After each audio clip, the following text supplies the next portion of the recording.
I graduated from Macquarie in 1988. I became an FIAA in 1992, so I didn't pass first time or for all exams, just to make sure it's clear. It's not that easy. I've had over 30 years of work experience. I've had roles mainly in investments, but also in life insurance. I've been a chief investment officer before, worked in ALM, risk management, products, project management. So quite broad. I've been twice a member of the council of the Actuaries Institute. And one thing I say just for interest is that my extended family has 8 actuarial type people in it. So why the presentation? Well, we want to help and support our members succeed in Asia, and I'll show you the numbers in a second. And so we want to show you how the network and member base can help you succeed in Asia if you can work here. What it is like to work as an actuary in the top 4 Asian markets, and I'll explain why top 4. What support and guidance can you get as an actuary, as a student, and how do you join the community and stay connected? Okay, let's talk about our network. So just quickly, just to give you an idea of the kind of people that we have across the country. So we have people like Tony Ching, he's the EVP, the head of Asia for RGA. Lillian is a PCA in Prudential, and Julian, COO, I think, Chief of Staff. Sorry, his title has changed a little bit since I gave the presentation in FWD, and they're in Hong Kong. So in China, we have Robert Chen in Taiping Life. Sai Chong, is also in Hong Kong. Jenny is also in Hong Kong. Seng Hong is in Malaysia. So is Sim, and Matthew Maguire is in Singapore. Just pick them up because I just know them, not because of any particular reason. So let's just put some senior people to show you that we do have people in the major markets in Asia. And we have people in many of the top companies in Asia as well. So mainly life insurance. I'll show you some numbers on that. So Pru, AIA are very big, Manulife, RGA. We also have people in startups. One of our council members, Iris Lun, who's in Hong Kong, has co-founded a startup called 10 Life. So we do have quite a bit of a spread. Also Annette, actually, she also co-founded something called Galileo. So that's happening as well. So it's not only developed companies, if you like, but also startups. Okay, let's take a look at some of the numbers. 12% of our members currently work in Asia. See, the bulk of them work in Australia. Now, by size, Hong Kong, 224. China, 163, Singapore, 128, Malaysia, 71, and drops off very quickly after that. So all the other Asia is about the same size as Malaysia, as you can see. And then we've got other people in New Zealand, UK, US, and other countries, totaling about 5,300. I think the numbers are as at the end of 2018, I think. Yeah, but it just gives you an idea how we're spread out. And this is why when I talk about Asia, I mean these 4 locations primarily. Okay, because as I said to some of you before we started, we are a volunteer group, so we do have limited resources, so we just focus on what we can focus on. All right, this is a mix of our membership across some of the places in Asia, and as a comparison by Australia, you'll see that the mix in Australia, New Zealand, UK, US, Hong Kong, Singapore is roughly the same. I'm talking about the red colored bars, which are the fellows. What is very different is China, where we have many, many more students. And that's because it's a developing market. Malaysia also the same kind of thing. So they're slightly different in the mix, but generally mostly the same. Okay, no questions, we'll keep on. All right, so let's take a look at our where we work generally, and I'll show you the Asian numbers in a second, but this is for the entire Actuaries Institute. So let's look at the primary practice area. So when you tick where you work, so this is what comes out.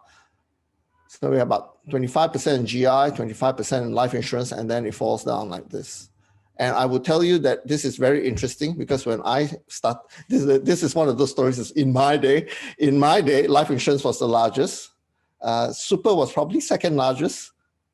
Look where it is now. And GI was up and coming. And now look what's happened. over the period of like 20, 30 years, okay? And you can think ahead what it might look like in 20 or 30 years, and then it'll be your turn. Not, it won't be me anymore, and you'll be your turn giving presentations like this. Okay, if you add up the first and second, a multiple practice area, what was interesting is that data analytics floats up near the top. So people are working in life, but they also see themselves working in data analytics at the same time. So you'll see that actually, since you should talk a lot about data analytics, many of our members, I think the majority would believe that data analytics is something we have to focus on. And it might be in every practice area. It's not, it kind of is a separate area, but it also can be injected into multiple practice areas. So just keep that in mind. But look at that. Okay, in Asia, we've only looked at primary practice because it gets really, really messy otherwise.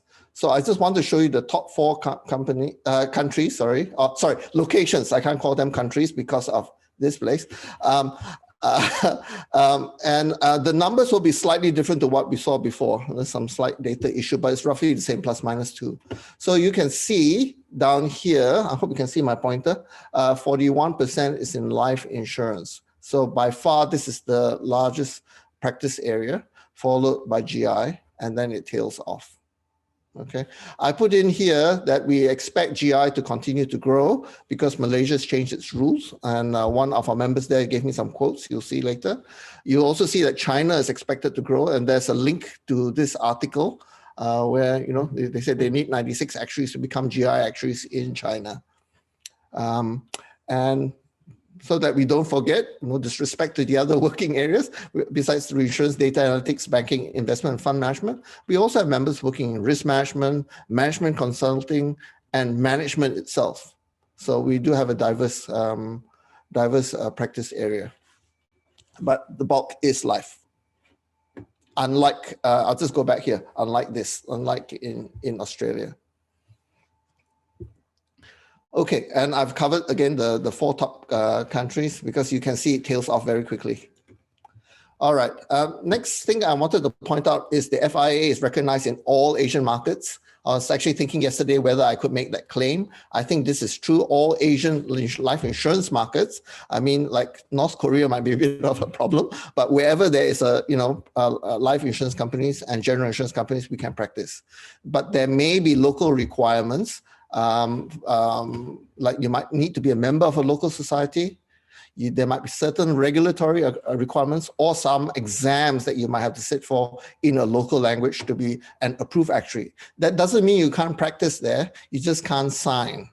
Okay, so that's the difference. So you can work there, but you can't sign.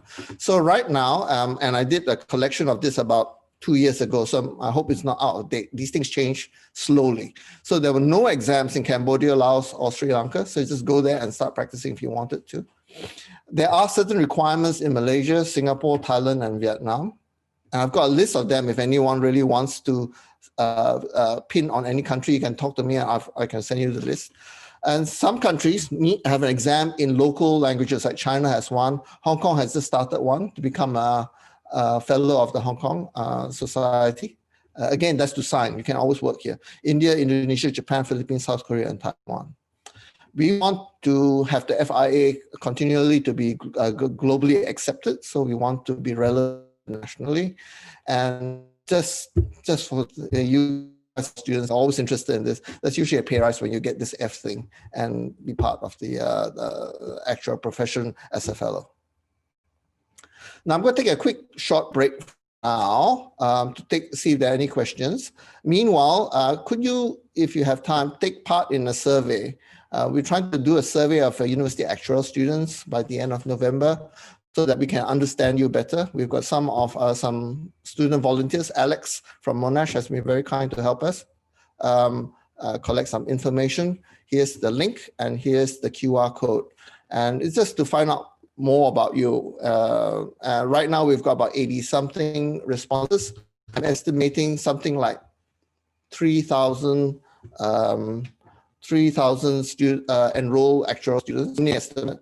So it's okay. We've got a sample, but it's not large enough. So if you could take this and ask your friends too, that would be very helpful.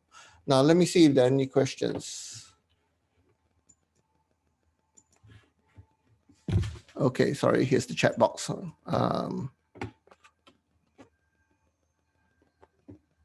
Why has the general insurance practice area grown so much?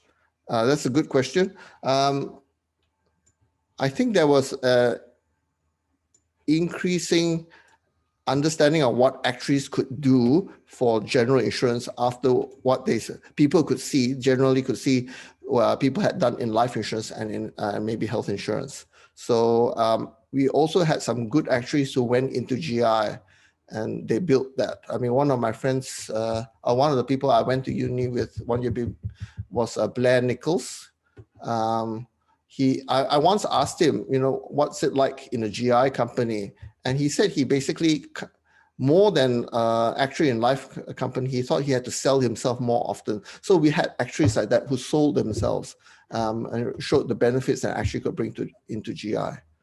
Across the region, I hear that regulators are also seeing what actuaries can do for life. So they're starting, especially Malaysia, to require appointed actuaries in GI as well. So this is why the growth there. And interestingly, from the stuff that you do in life and GI, dealing with large amounts of data, this is why we can add some value in the data analytics area as well.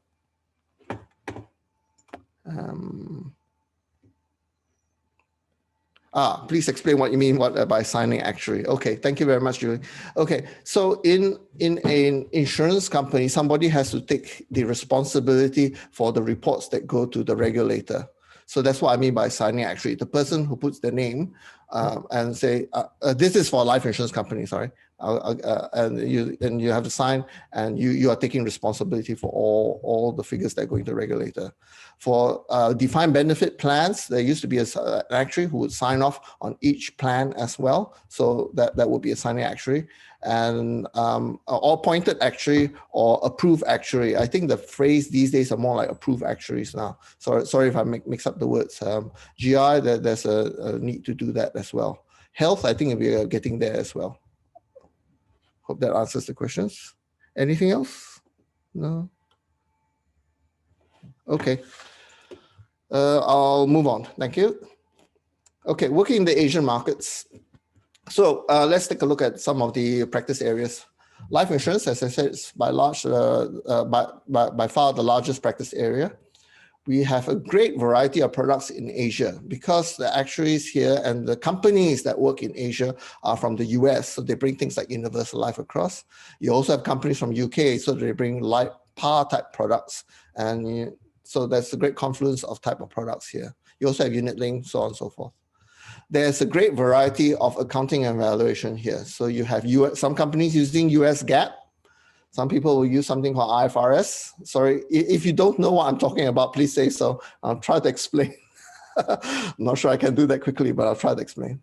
Some people have to follow European Solvency too. Some people have to follow US Solvency as well. When I was working in Taiwan, for example, I worked in a Dutch company. So we had to do IFRS or similar to IFRS, we had to use Solvency too. But we also, because the company was set up as in Bermuda, I believe, so we also had to follow the US rules as well. So, and we had to follow the Taiwan rules as well. So basically there were 3 sets of accounts that needed to be done. So just to show you the kind of complexity that you can have when you work in Asia. Some companies have multi-currency liabilities. For example, in Hong Kong, you sell products both in Hong Kong dollars and in US dollars.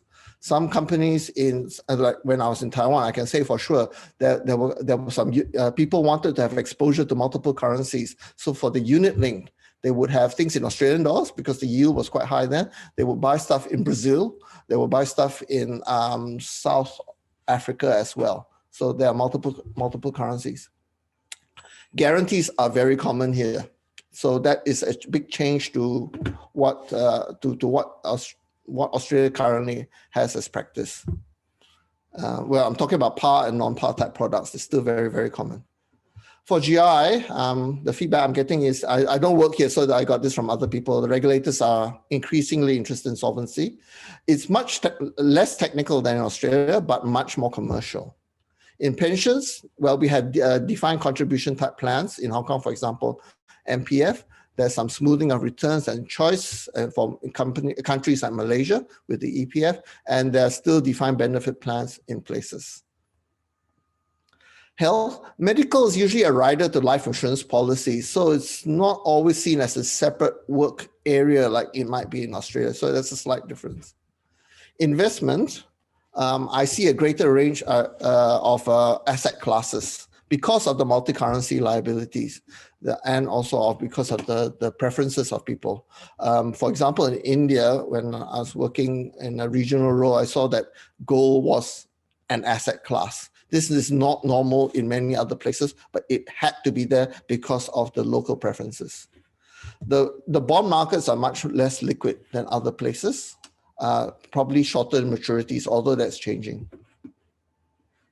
Data science we see is an evolving area. There are huge opportunities that insurtech companies here. Just to give you my view on it, people think that we can just go in and do data science, data analytics.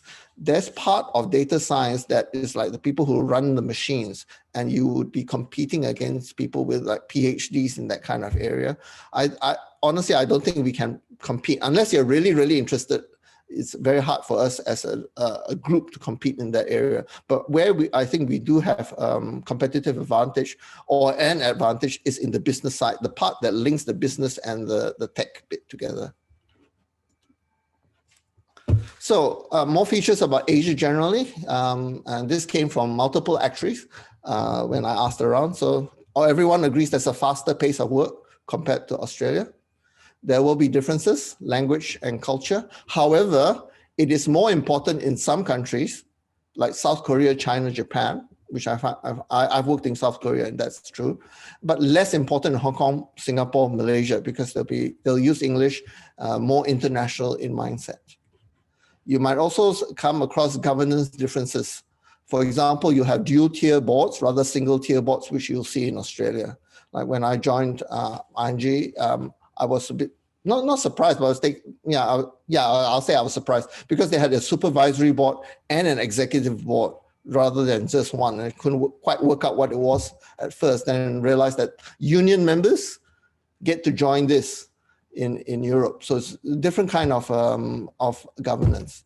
And nowadays in Malaysia, I suppose Indonesia will be coming up as well. We have a third set of boards called the Sharia boards as well. So again, there's a different kind of governance.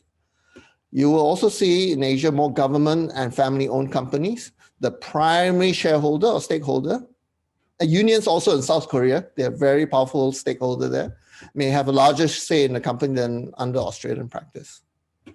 Obviously, regulations are different in each market, and you can have to work across multiple time zones. My understanding is that the Canadian company would kind of be the worst from a time zone perspective.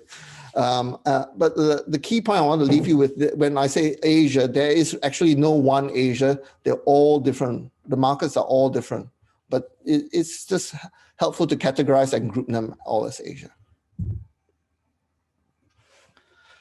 All right, let's look a little bit at Hong Kong. So both Life and GI FIAs can practice in Hong Kong, and here's the rules for that. I would point out, in case you're interested, for those thinking of joining the SOA in the future, that they are currently allowed for life, but only CAS is allowed for GI in Hong Kong. But that might change, but I just wanted to point that out. So for some special features that you might want to know about for Hong Kong, there will be par and non-par type products. So that might be very different to what you're used to. Universal life, we have these things called short-term endowments, which was quite surprising when I heard about them a few years ago. So you have something like 2 premiums. So it'll be called 2 pay 5. So 2 premiums and the policy lasts for 5 years. You can imagine the difficulty in matching your duration for something like that, or even by matching assets. But I was told that most people actually pay the second premium up front because there's a discount offered. We have these things called 3-generation products. So the grandfather can buy it, pass it to the son, and then the final benefits actually pass to the grandchild. Sorry, I was a bit male-centric there, but yeah, you get the idea. Is basically the idea that you cannot, people say you cannot pass your wealth more than 3 generations. This is a way to do it. Again, you think about the duration aspects of something that can last so long. No new unit-linked products are sold at the moment because there was some mis-selling a few years ago. So both the banking regulator and the life insurance bank regulator have kind of stamped down on this. Existing ones are okay, existing clients are okay, but no new unit link. The customers were, until recently, local, and a lot of the money was coming from Chinese nationals in Hong Kong, and Chinese nationals in Hong Kong, meaning people that would fly to Hong Kong to buy the products and bringing their money out with them. I hope this is not very political, but after the protests, that kind of slowed down, and now with the pandemic, no one's traveling at the moment. So right now, the customers are more of these. There are also a lot of regional offices in Hong Kong as well for life insurance. Okay, for China, both FIAAs, Life and GI, are able to practice in China. So there are exams, I think I mentioned them to you, and in Chinese, and as far as I can tell, multiple choice and true false, no essays, and non-Chinese speakers are allowed to bring a translator, which means somebody else can do the exam for you, really. but you should know the stuff. All right. So some features of China is that the number of customers is staggering. Technology is a must. Now, just to put it, I checked yesterday, the population of Shanghai, one city, is the same as the total population of Australia, roughly. So, when I spoke to somebody from China, and they were talking about IT, and they were kind of laughing at us in Hong Kong because they said, you have any problem, you can use an exercise book and kind of do the work. There is no way they can deal with millions of people except without a computer. You can't just throw another person at the problem. You have to use the computer. So you see a lot, that's why you see a lot of high tech being used in China. Again, number of cases enormous, but their asset classes are limited to domestic ones. So they have domestic bonds, domestic equities. That's why some of the customers used to come to Hong Kong to buy products here. It was a way of them being able to diversify their currency holdings. Once you're in Hong Kong and you buy something here, you will get exposure to the rest of the world. So at the beginning of the year, tried to write down some jobs because students are always interested in jobs. There were some jobs at KPMG, Milliman, and Ping An. This might be a little bit out of date now, but if you are interested, please, later I'll show you a China WeChat group. Please join it, and there are graduate positions and internships advertised every so often there.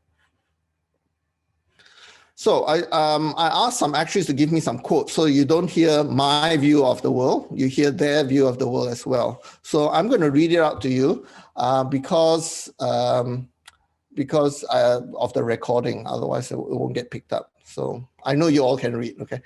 So let me read it out anyway. I moved to China as an in-house consultant for Ping An over 2018 and 19, after having worked in Australia for 7 years and can comment based on my experience. Unlike Australia, GI work in China is mostly product filing and valuation. There isn't much advanced pricing, for example, tech cost and price elasticity modeling and optimization work due to regulations. A lot of actuaries like myself have ventured into data analytics, which is moving a lot faster in China. Excos are far more open to new concepts, and adoption of new technologies happens very quickly. For example, I pitched the idea of using facial feature detection as a step in underwriting for an online product to drive engagement and differentiation. The product went online for soft launch within 3 months. That breakneck pace of China is very exciting. Here's Robert Chen. He's the CFO in Taiping Life. Deputy CFO. The Chinese insurance market is now the second largest in the world and still growing fast. This has fostered a rapid development of the actuarial profession there. Actuarial practitioners now number around 4,000 in China. What does it mean for someone thinking about working in China? There's plenty of excitement. Despite its large size, the market is still very much evolving. It has been exciting to see how the market has rapidly grown in maturity. It has been exciting to see how the market, there is a great sense of achievement in guiding your company claims through the challenges and contributing to the development of the industry. There are plenty of opportunities supported by the continued growth as well as the continued liberalization of the industry. The 4,000 practitioners in China is still a far cry from more than 26,000 in the US, the largest market. Local language skills and appreciation of the local work culture is essential at most levels of practice, but then actuaries never shy away from a challenge, right? I'll throw in another story just to tell you about the breakneck speed. So one of my ex-colleagues is now working in an investment bank. He says when he goes back to Beijing and talks to his old friends, he said he will have done one deal in Hong Kong and his friend, will have done like 6. It'll be a multiple of whatever he's done in Hong Kong. And he says, they're learning so fast. They're changing so fast. So just to give you an idea, that speed is real. But the funny thing is when I asked him, so do you prefer to live in Beijing? He says, no, I still prefer Hong Kong. So everyone's got a different, risk tolerance, if you like. Let's go to Singapore for now. FIAs in life and GI are able to practice in Singapore, but you have to be a fellow of the Singapore Actuarial Society to be an approved actuary. So you just have to join it, really. So you can see the law here. A fellow of any association recognized by the International Actuarial Association, who is also a FSAS. So what do they have there? They're special. They have life PAR again. They have unit link. They have medical and critical illness riders. So reinsurance, it's a regional leader and very competitive. They have a lot more marine insurance, very developed and competitive again. They're the port in Singapore is a world leader. They do a lot of trade finance. They also have a lot of regional offices. Insurance and capital regulation is quite advanced in Asia. Many jurisdictions not quite copy, but they keep an eye on what Singapore is doing. So Nick Lee is in Singapore, and he said, my experience is based on working at Bain and Company and NMG Consulting in Asia. Working in Asia has both advantages and disadvantages compared to Australia.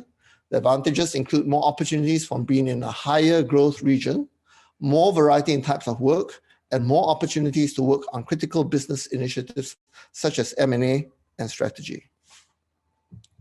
But keep in mind that markets within Asia are also diverse. Singapore and Hong Kong are closer to the Western working style, but China, Japan, India, and Korea are each very different, and the developing markets in Southeast Asia are each very different again. What you do and what you learn by working in each of these markets will be very different.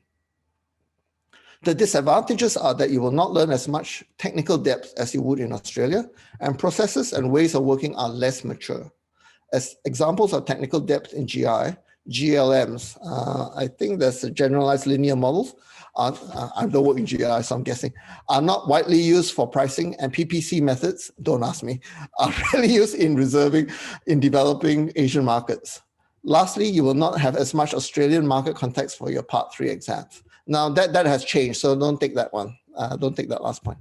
In summary, working in Asia and Australia are different, but there is no better or worse. It depends on what you want to learn, what experience you want to get. By the way, I think I forgot to say that this presentation is targeted not only for people who are coming back to Asia to work, but some of you, the domestic students, you may want to come to Asia to work sometime in your career, and so that's what this information is for. Joshua is an AIAA in Singapore. I work with him at ING. So he says, my work experience has been exclusively in the non-traditional actuarial areas.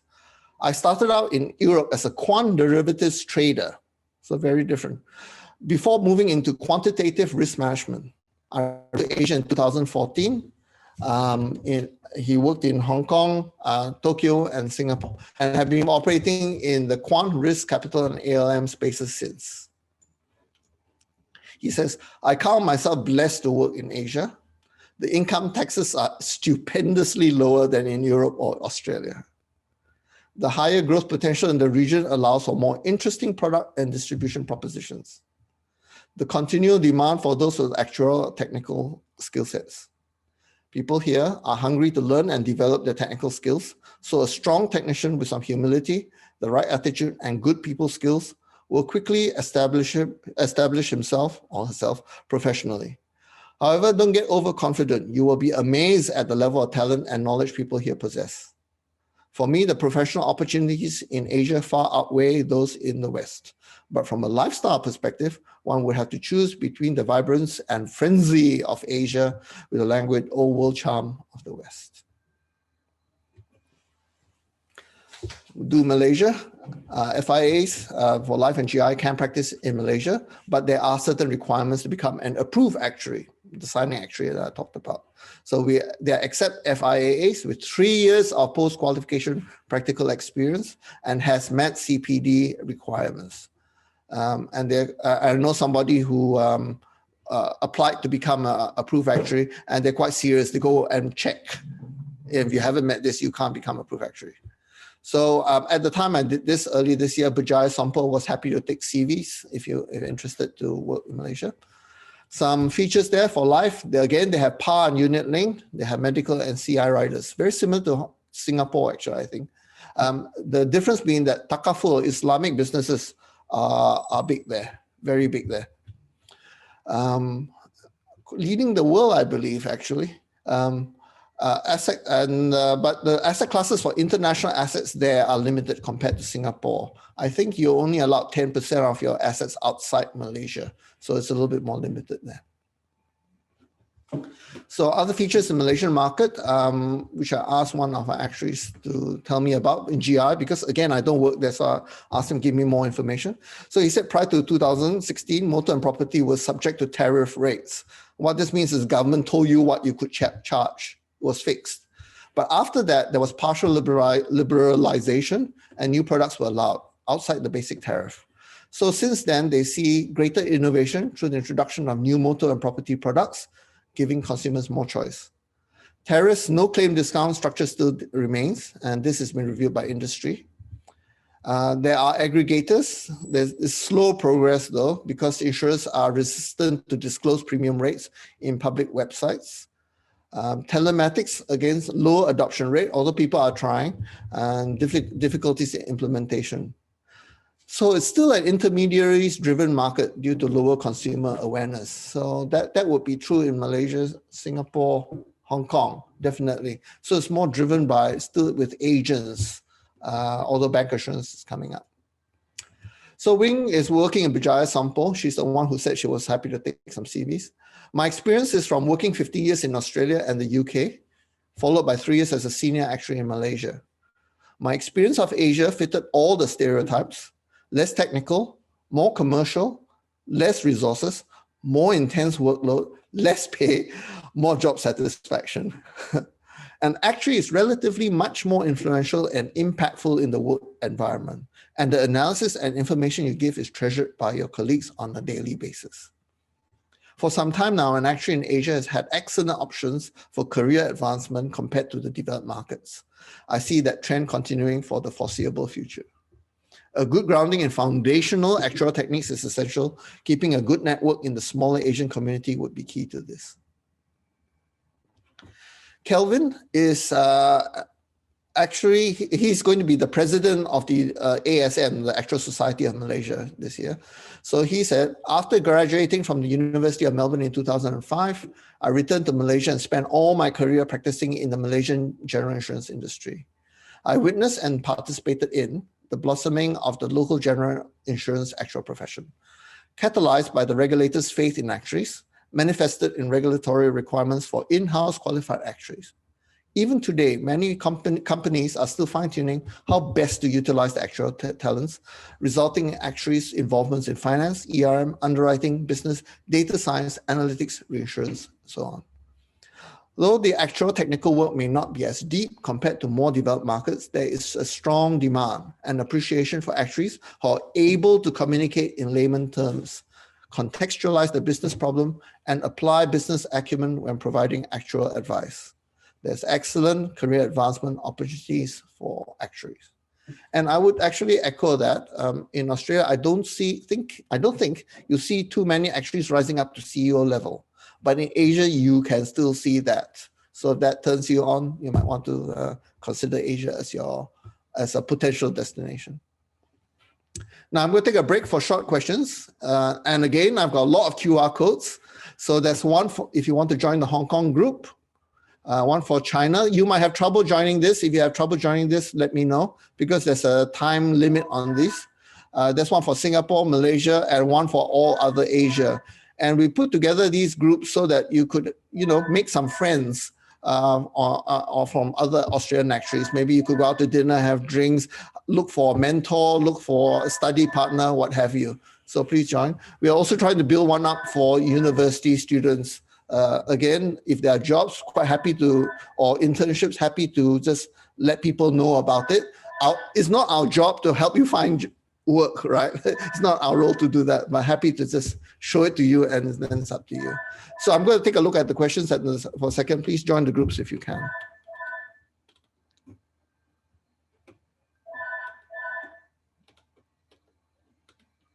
Okay, there's a link for the survey. Thank you very much.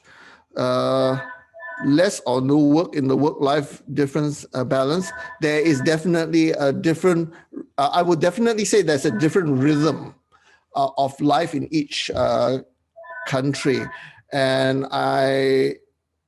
this is something really at the end, but let me speak about it. What I found was that each country, for example, how to look after your kids when you're trying to work. And I'll just explain a few. I mean, like in Australia, I noticed, you have the, sorry, what are they called now? The play schools, to look after your kids when you work. Sorry, I forgot the term. Completely slipped my mind. But in Taiwan, what happens is that they actually have kindergartens. And what parents do is they drop them off very early in the morning, and the kindergarten will kind of look after the kid the whole day until late at night when the parents can come and pick them up. And they will, teach them. They have places for them to nap. They actually have little mattresses. It's very cute. I went to see it because my kid was young then. You unroll the mattresses, kids will go lie down, turn off the lights, they will go to sleep, and then they wake up again and play again. So that is a different way of looking after the kids. In other countries, I think it was like grandparents, for example. So every place there is a slightly different system, different rhythm of the work-life balance. And generally in Asia, I think it is, the comments that you heard is true, definitely. And I think part of that is because of this different rhythm. For example, in Australia, you have to leave dead at 5 o'clock because you have to pick up your kids at 6, otherwise you will get fined. Is that kind of thing. So people will leave work, on time, no doubt about it. In Asia, many countries in Asia, you can get domestic helpers. With domestic helpers, you don't have to worry. Domestic helpers can pick up your kids from school, bring them home, feed them and everything. So people do and can work until 7, 8, 9, 10 p.m. in the night, especially when there are evaluations to be completed. So much more different. Asia, also, you're working across multiple time zones, everywhere potentially from New Zealand. Like when I was in a regional role, we were looking after the investment management business from New Zealand all the way up to India. I'm not saying that I worked that long, by the way, but that is the kind of range you can have. Some people will have to report to the head offices in Canada, in the US, Europe. So you think about the time zone. So people do work much longer hours. So there's definitely a difference. What is the demand for actual graduates like? I don't have numbers. There is definitely a demand.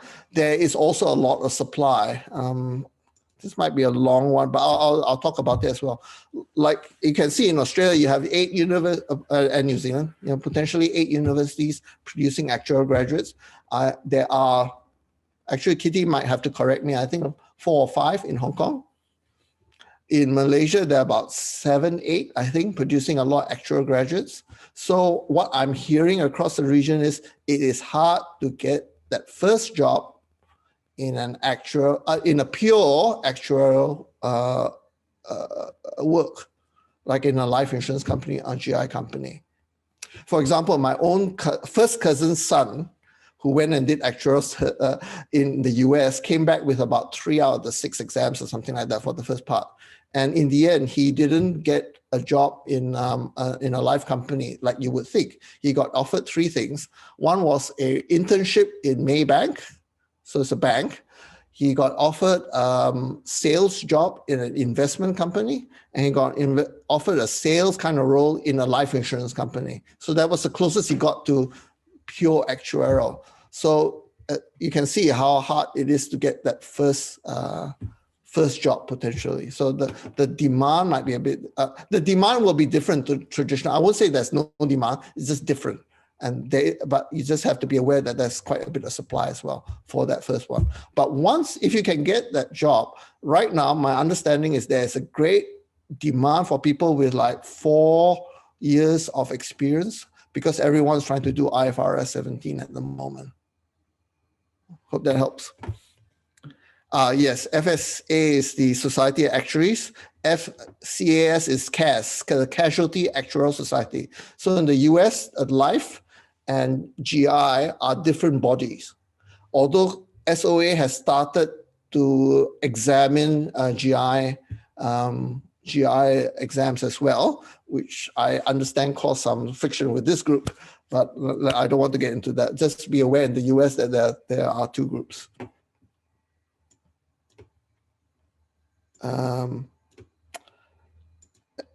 Yes, CAS is offered by the casualty, and more GI. It's GI. In fact, we talk about GI. I think their phrase is non-life. So do much more than GI. They could do stuff like, storm insurance and stuff like that. Really quite broad. Yeah, and they tend to work with the Australian Actuaries Institute when they do presentations. So they did a course in Malaysia. I think we contributed to that. Malaysia Boleh, certainly. CPD, yeah, sorry. Yeah, if there's any jargon I use and you don't understand, please say so. Cannot join the China group. Yeah, drop me an email. You'll see it later, and I'll help you join that one. Yeah, it's expired. Yes. Okay, sorry. What kind of language barriers are there working in different Asian countries? If you join an international company, usually English is used, so no problem there. If you join a more local company, you need to have the local language. So the more languages you have, the better, in inverted commas, that can be. Sometimes all you have to do, it's very strange, but all you have to do is translate English. Let me explain what that means. I was working in Korea, and there was this phone call, and the Koreans were trying to explain something to my Hong Kong regional office. And I could feel the tension go up in the call because of the way the Koreans spoke. And they didn't say anything wrong, but the way they said, I could feel that the Hong Kongers could say, "You're doing what?" Like getting really excited about it. So all I had to do was say the same thing, but in a different way, and that helped smooth things over. So sometimes it's just helping helping that communication get through. Working in Japan and Korea especially, they learn English at school. Their written stuff is okay. So you send them emails, or if they write you emails, is pretty much okay. But asking them to speak it or to listen to it, it's quite tough for them. And I'm not knocking them, because I would have exactly the same problem if it was another language for me. But just be aware, some countries, they do prefer written, because then they have time to think about it and translate it internally before they respond to you. It's not because they're stupid or anything. Very, very, very important to say that. I'm not stupid. It's just it's not fair. If I spoke to you all in Mandarin or something like that, or Bahasa or something like that, you'd have the same problem. Indonesia. Okay. Somebody asked me about Indonesia. We can talk about that in a second. I'm going to move on. I think I've just covered most of the questions. Okay, the support and guidance for practicing members. So why work in Asia? Just as I mentioned, some of you're coming home. About with the survey that we've done, I can see about half is from international places, not all from Asia, but say roughly half. Some of you coming home. Some of you, after you get maybe your 4 years experience, I don't know, maybe you want to go and see what Asia is like. You can get a broader experience across businesses. You can more likely interact with people with different departments. You can take on staff management. You can build on skills for general management. You can work with multicultural expectations and backgrounds. Because we are in a globalized economy, that might be changing, but we'll see. By the way, I'm keen on globalization because it's been positive for me, but not everybody would think the same. Now, I would note, and this was, I think Jenny Lyon made sure I said it to you, returning to Australia can be initially challenging. And I did come back in my career to Australia, and it was challenging. But many companies are multinational, so you can fit in. So what do you need if you really wanted to move? So it would be great if you have a job offer from a local company, if you're an expat. Or another way to do it is to get a job from within an international company inside Australia. So one of my disappointments is there's no international life insurance company in Australia. Like in Canada, they have Manulife, they have Sun Life, so they can spread out a bit. So that is a bit of a disappointment. But within Australia, you do have accounting firms. And that is a way of, and they are international. You have consultancies, and they're international, including management consultants as well, not just your normal ones, reinsurers. So they may be looking for people who can work in certain conditions, have the right language skills, and are culturally sensitive.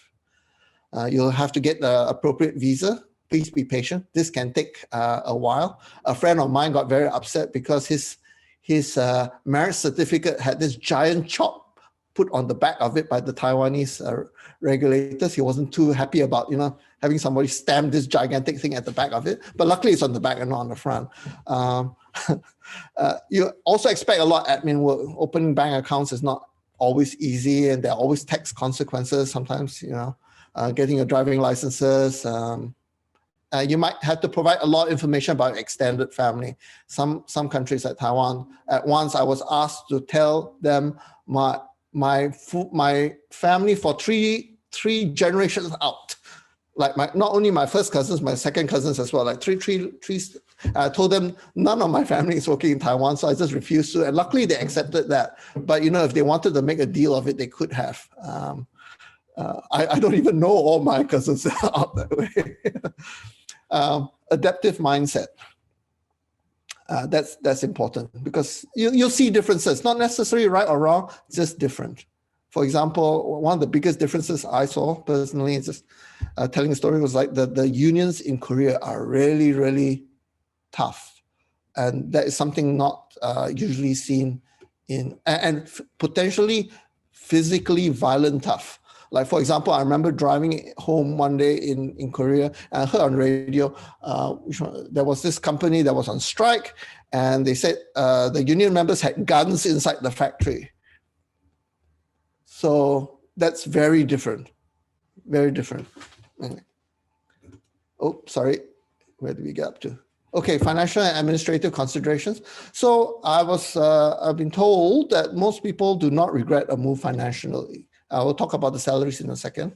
But in making a move, don't just compare the salaries between where you are or between countries, because it's hard. Some things cost more in some countries, some things cost less, some things are packaged differently. There are a lot of different tax benefits, or it could be worse. Hong Kong, for example, I can tell you, it's a lower of two scales. It's a very simple scale. There's no GST, there's no CGT, no tax on investment income. So it's very simple. But rentals are very high, so there's a hidden tax, if you like. There's no PAYG tax, which means you have to fund for your own tax as well. So little things like that. I don't want you to get tripped up.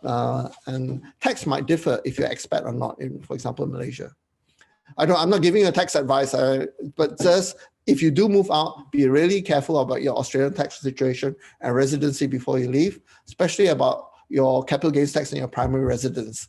I belong to the Australian Chamber of Commerce, and there's been a lot of talk about the Australian expat here about whether they can or cannot sell their houses after they have left Australia.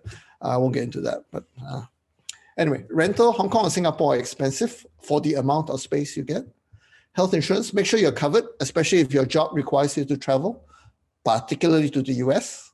Cars can be very expensive in Hong Kong, Singapore, Malaysia. They might be provided by the company for senior roles. If you're a CXO in Malaysia, you might get a car. You might, no promises there. silly reminder, but not all countries drive on the left side of the road. So just make sure you know that. And super and pensions, you can continue to make deductible contributions in Australia if you leave, but there might be other benefits that you get if you go to certain countries. You might be surprised how high they are. I put them here just for your interest. So in Malaysia, the EPF, you demand 7% from the employee and 12% from the employer, total 19%. Compare that to Australia's 9.5%. CPF in Singapore, 20% from the employee, 17% from the employer, 37%. Now, just again, is a difference of rhythm, if you like. Some of that money is not only for retirement, you can take it out for your health, you can take it out for buying a house as well. So it's not like for like, very quickly to say, but you can see it's just a different system. Now, students are always very interested in salaries. So I picked them up for life insurance only. And I just picked them up by asking around and and they're all from different times and different places. So please be careful comparing them, but just give you an idea what you could earn. I'll leave you here for a few seconds so you can take a look.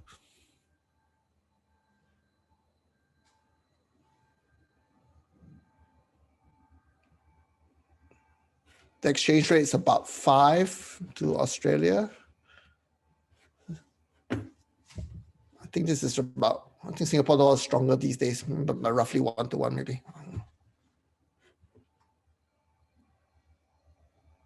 This is probably 4 to 1, I think. Malaysia is about 3. Yeah. Okay, I'm going to move on. Okay, professionalism.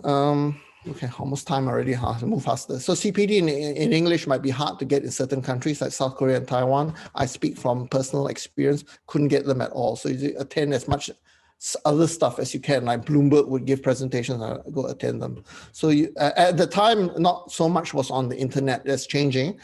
So most of our CPD materials are now accessible online for members, but at the time it was hard to get face-to-face presentations and CPD.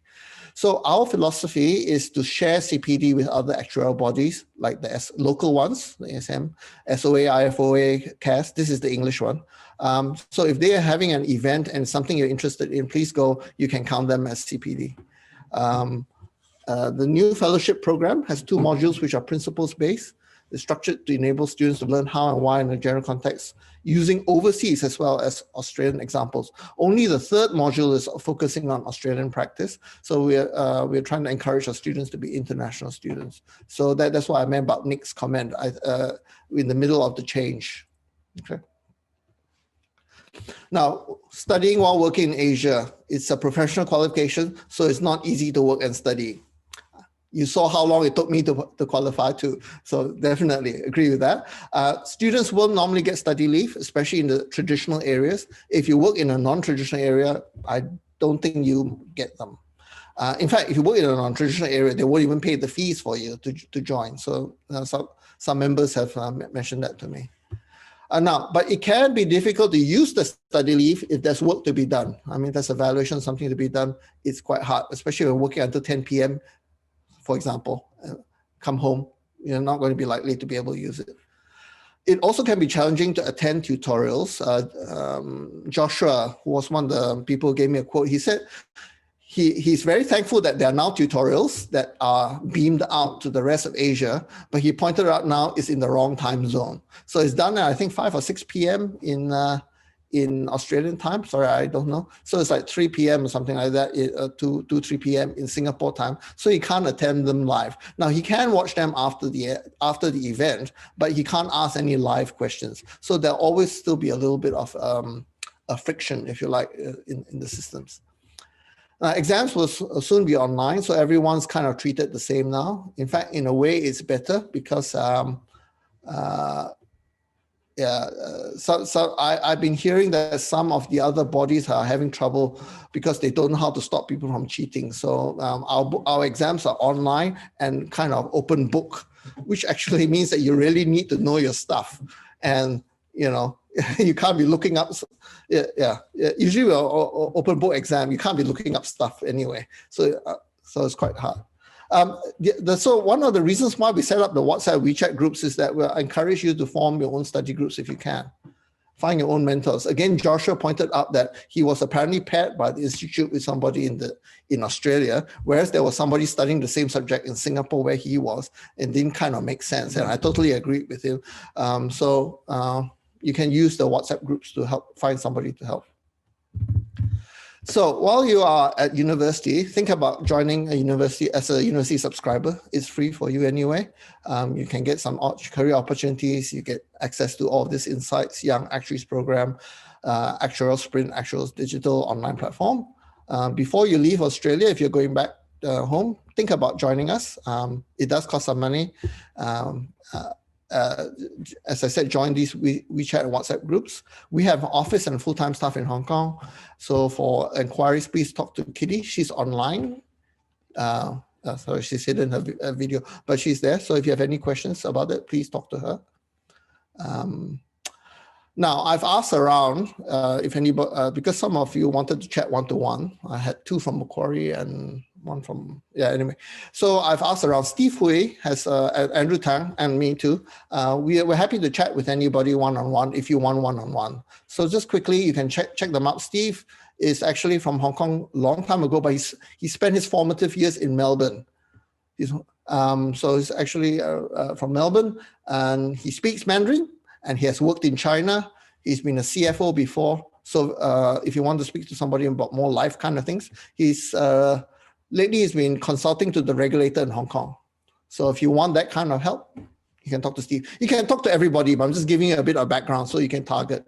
Andrew is mainly has been in management consulting. And honestly, he's thought about leaving the institute itself because it didn't seem to fit what he was doing. But he's decided to stay, which I'm very glad he's done. He's now working in strategy in a life insurance company in AIAA. So if you want a different kind of view, have a chat to Andrew. As for me, I've worked mainly in investments with a bit of life and ALM thrown in. And you've seen my background, I've worked in a few countries. If you want something general, talk to me. Actually, come to think of it, I need somebody with a GI background to fill things up. Anyway, let me work on that. For GI, I talked to Kelvin Hii, the guy from Malaysia, the ASM guy. I think he'll be helpful for you if you just want to chat to somebody one-to-one. All right. So now we come up and just do a recap. The recap is, so we are here to support our members. Hopefully you've seen how we have a network and a member base that can help you. A little bit about what it's like to work as an actuary in the top 4 Asian markets, what support and guidance you can get as an actuary, as a student, and how you can join the community and stay connected. So right now I'll take the Q&A, and I've got lots of QR codes. Just to remind you to join if you could. Let me take it. Okay. There is a question on Indonesia I have. Let me answer that a little bit later because I have to pull up another file. Okay, why is, I will get back to you. So one question is, why is returning to Australia challenging? Because once you're outside Australia, I think, and this, I'll speak from personal experience. When you're outside Australia, you look out, you look to the rest of the world because you feel like part of the world. But once you come back to Australia, it can feel like everything looks inwards. It looks a little bit more inwards. I'm not saying that it doesn't look out, by the way, but at the time that I came back, it looked a bit, inwards. So it felt a little bit more constraining, perhaps. It just felt like that. So, yeah. Can I add on to that, Andy? I'm guessing here a bit. I guess the systems and processes are baked in in Australia. In Asia, sometimes you're the only actuary. You make your process. And that can be fun for people. Again, maybe constraining. I think there was a question about the specific challenges faced by actuaries. I think I've covered some of them. when we talked about unions, are they unions for proletariat industrial workers? Oh no, we're talking about the industrial workers and financial unions. So when I talked about the people with guns, that was a car company. My wife worked for ING Korea, and they had a strike. So people would come at lunchtime and go out and protest and bang gongs and very loudly. And then after lunch, they would come back to work. And the union member, the head of the union, I'm told, insisted that he would only speak to the CEO of the company to negotiate the terms. And he was not that senior in the company, by the way, but it gives you a lot of power. And two other stories I heard was, just to give you an idea what it's like, two ladies wanted to come back to work.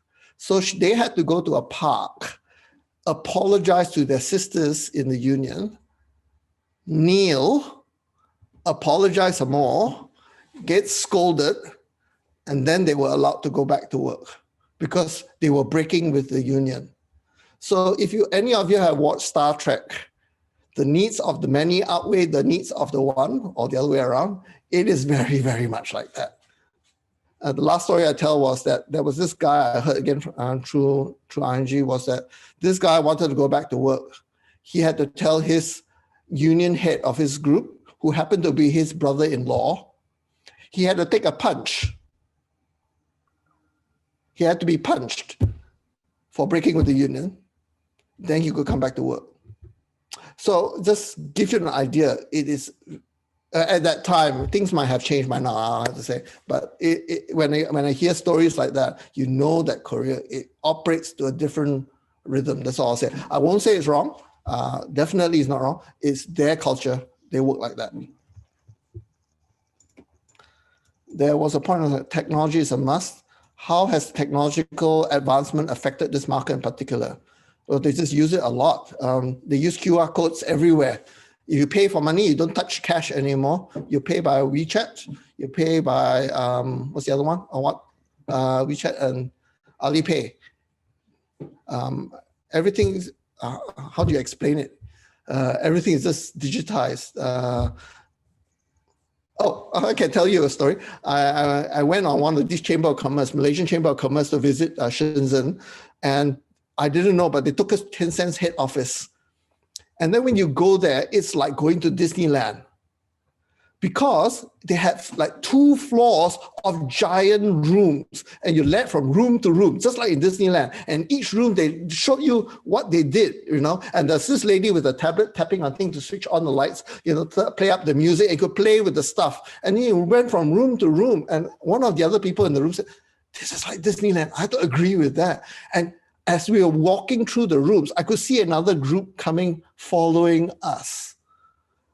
So that means they have so many people coming to see what Tencent is doing. And I remember inside one of them, they had a model of a mountain. And then in that model of a mountain, they showed a model of a, the thing you put on the ships, the, what do you call it? The containers. So inside the container, they had refrigeration, they had computers, they had control things. Every time they needed more in the cloud, they just put one container into the mountain and plugged it in. And that was just staggering. I just tell you the scale. I'm sure this happens in the US as well, but the scale of it, they have a mountain somewhere in China where they just keep on putting more containers full of computers to run their cloud. Okay. So anyway, so it was, the story is twofold: to tell you about the containers and the fact that so many people come through Tencent that they basically built a show to tell you their story. And again, I'm sure Google does the same thing. I'm sure Microsoft does the same thing, but it opened my eyes. It's like, wow. I hope that helps. How popular is actuaries among students outside of Australia nowadays? Is it still expanding on the enrollment rates dropping? I don't really know, because I don't keep the whole of the numbers. I just see a lot of universities teaching actuarial. I spoke to one lady who's an actuary in Malaysia. She said it's our own fault. We've advertised it too much. We've made it too popular. So it's a victim of our own success in a way. So especially in Malaysia, most people actually, most people are good at maths and they want to earn some money. Okay, let's be blunt about that. So they can see that, so they join. So is it expanding? I think people are looking for things outside traditional actuarial. I do deal with the students in Malaysia, just to let you know, because I'm from Malaysia, I try to deal with them a bit. I can see some of them looking outside, like data science. Any topic you talk about data science, they'll be there in the talk. And something I want to tell you guys that you might be interested in, there are about 7 universities or 8 universities, they get together, they form a meta society of societies. Now that might work in Malaysia because they're all around the Klang Valley, around KL. So that might work for them. So when they arrange something, all the universities come together and share it. Might not work so easily in Australia, but it's something I've been thinking about that might help. Maybe in Melbourne, you could get together and do something together. Maybe in Sydney, you could do something together. Not quite sure, but they are quite good at self-help. I noticed the students, I'm not knocking you guys, but the thing is, I haven't seen so much from Australia. But in Malaysia, I see as soon as they get, extra R or extra Python, they put it onto LinkedIn. Very good, much better than I am for advertising what they're doing. Certainly. And actually, I learned more about Zoom from them and how to do stuff. Like I asked them, how do you take a photo of all the participants on Zoom? They said, oh, we just take a screenshot. Oh, okay. I mean, some simple things like that, but I'm learning too. That's why I don't mind doing these things. Next question was, are there appeals for graduate qualifications, PhD in the actual industry? I actually don't know whether there are PhDs needed. There are PhDs, actual PhDs around Asia. Actually, Kitty, do you want to say anything about that? Maybe you know some of them. Can you hear me? Can you hear me? Oh, Kitty switched off, I think. We can hear. I'm not sure if Andy can hear. Sorry, can't hear you, Kitty. Scott, can you hear me? Yeah, I can hear you. Yeah. Okay, that's interesting. Anyway, so I think in Asia we don't see many PhD students specializing in actuarial study. But it's hard to tell because there's so many universities out there, and if someone would like to pursue a PhD in the actuarial science, it's very likely that this person will go for academic and teaching in later on in their career. So it's not so commercial. I think there is some PhD student, but in terms of the demand, it may be more related to the teaching, academic research project.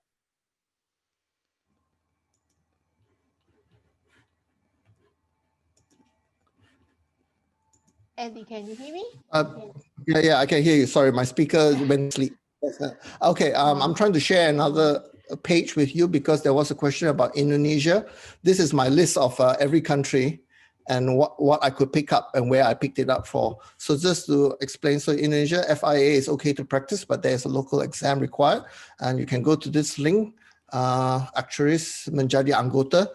And in actuaries, you have to pass the PAI exams in Indonesian. So no problem if you're the local, I presume. And it's a full member.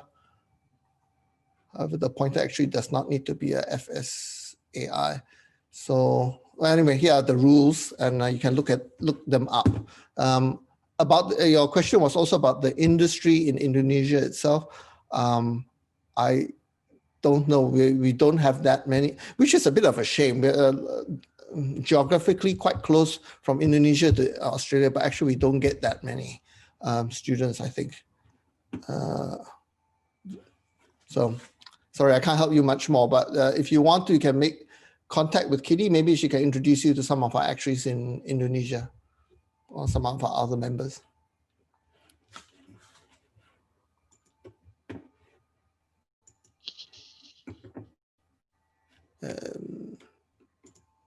Oops. Well, let me see, what else do we have? rising markets, Indonesia, fourth largest economy.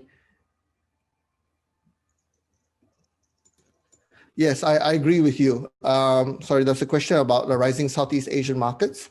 Indonesia will be big. Yeah, I agree. So China will be big eventually, maybe number one, bypassing the US. You just look at the population. This is not a political statement. Just look at the population.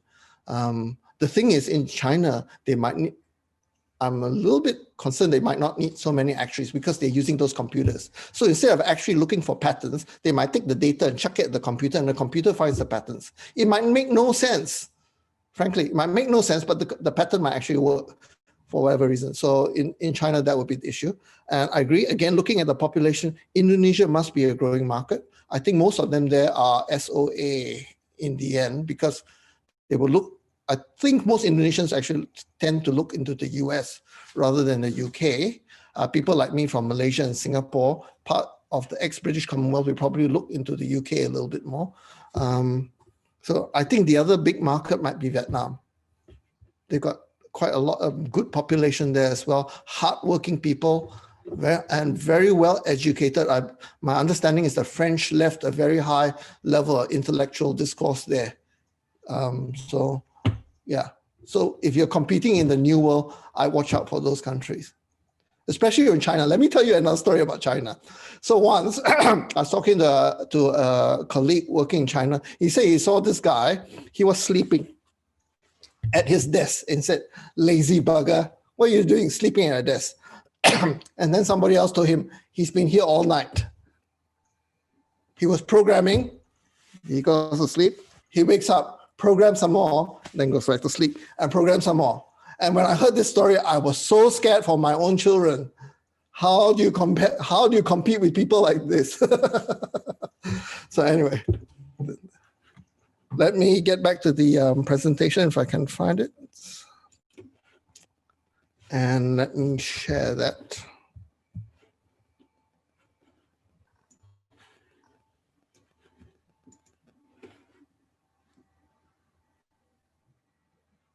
Nope, wrong screen, sorry.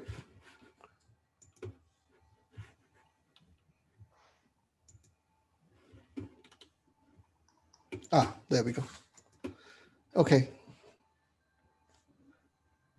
I'm happy to take any other questions, but just to make sure we just close off everything, I just wanted to thank you for listening to me. Hope you got something out of this. If you have any feedback, any questions, send it to Kitty or me. Or if you want to follow up, especially if you want to join the China WeChat group, please do think about joining our WhatsApp groups and WeChat groups, take part in the student survey. Think about joining as a student subscriber. If you want more information, CPD is here. And there's upcoming panel. Actually, in earlier this year, there was actually quite a lot of interest about working in China in particular. So we're working on a panel. So it won't be me, but the people who've actually worked in China to talk about what it's like to work in China. We don't have a date for that yet, but we'll make sure we invite you all. So yeah. So let me see if there are any other questions. So Andy Lu asked, in terms of actual opportunities, can we say that the more population there is, the more actuaries the country needs? Probably. If you take a percentage of actuaries to the population, like basically actuaries per capita, that it should be roughly the same. There'll be a range, but it should be roughly the same across countries, you'd think. So that's why I think there will be growth in China, definitely, because they're still short, if you like, if you look at that. Are there any other questions? You can ask me online if you want. I don't mind. Andy, I may take few seconds just to respond about challenges for actuaries moving back to Australia from Asia. Okay. Can you hear me, Andy? Yeah. Sorry. Yeah, go ahead. Oh, okay. Yeah. So I guess it's to do with kind of like matching your work experience and matching your expectation as well. So we do see a lot of actuaries, whether they are qualified or they haven't qualified, kind of like moving in between country. the many reasons to take a move. It could be family reason, it could be new opportunity, or maybe simply you want to get different exposure in different cities.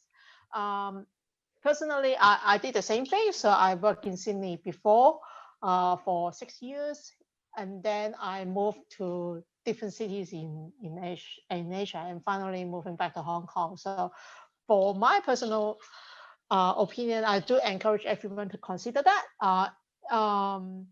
So in terms of moving back to Australia, it's quite common for someone who worked in Asia for maybe 5 years or 10 years to make a move back to Australia. Again, it could be other reasons.